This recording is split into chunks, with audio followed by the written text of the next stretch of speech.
Young people today are a group of people that want things now. That right now mindset can be both a blessing and a curse. We're seeing a lot of crimes being committed at the higher degrees from younger folks from 14, 15, 16, 17, 18 on up. The biggest thing that needs to change is having a community around you and around a young person. The mission of Building Bridges is to act as a safety net for at-risk youth in Montgomery County by intervening and redirecting their life to innovative programming. We work with a variety of different organizations in the community that gives back to people in the community. They get positive affirmation from the community and they feel good about themselves. It's all volunteer. It's all based on private contribution. All the staff are either county employees of the juvenile court or they're volunteering. By doing that, you get all this energy, all this excitement, all this wanting to make the world better. And that's the hope of Building Bridges.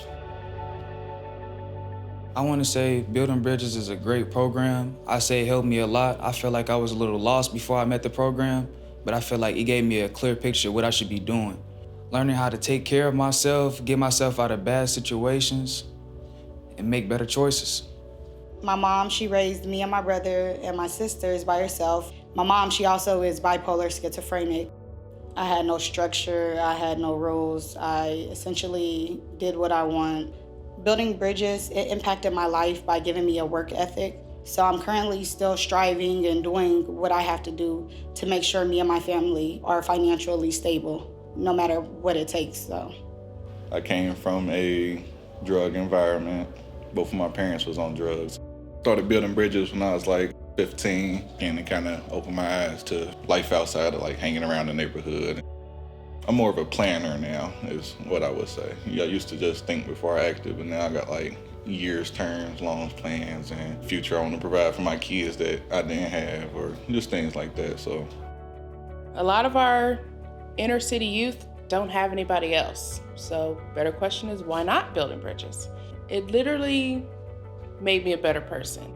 I became a mom at 15. I had motivation. I had mentors who actually helped me in school and outside of school, even when it became to getting things for my daughter that I wasn't able to get or help with my family. They were there.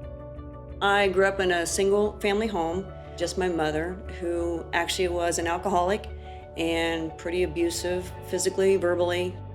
I was on probation through the juvenile court system. They felt that it would be best if they sent me to a program called Building Bridges. And that's when my whole life changed. Dealing with rejection from my mom, I was placed in a foster home. I do remember one instance with my foster parents when I had come home from school, and both of them were sitting there crying. And my foster dad looked at me and he said, "Julie, there's something you need to know. No matter where you go in life, no matter where you end up, we will always love you." That was a life-changing moment for me, because I'd never been told that. I realized that my foster parents and Building Bridges saved my life.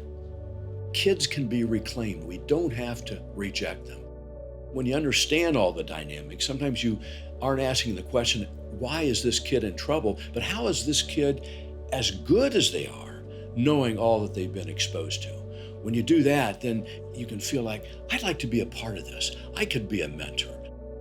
The world really has become better because of the stories that are being told of kids that went through the program and now in their 30s, 40s, and 50s are changing the world because their lives have changed.